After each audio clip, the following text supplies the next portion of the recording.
A member of the Coastal Athletic Association. No, they didn't switch leagues, but the league switched names. The former Colonial Athletic Association will still go by CAA. The league says the name change reflects its recent expansion, including members spanning the Atlantic coast from Maine to the Carolinas. Black Bears picked to finish 13th out of 15 teams in the CAA preseason coaches poll released today. A bright spot for UMaine defensive back Bugs Brown is an honorable mention for the preseason all-conference team.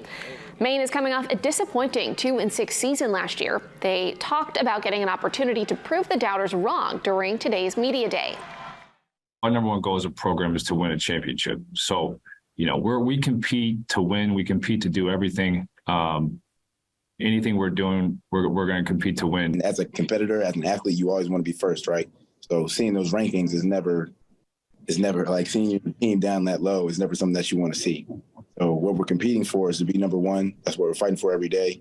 And it'll give us a chip on our shoulder, because if you look at us and you think, oh, that's just a team, that they don't have it, they're not going to be, you think we're not going to be disciplined, I promise you're going to be wrong.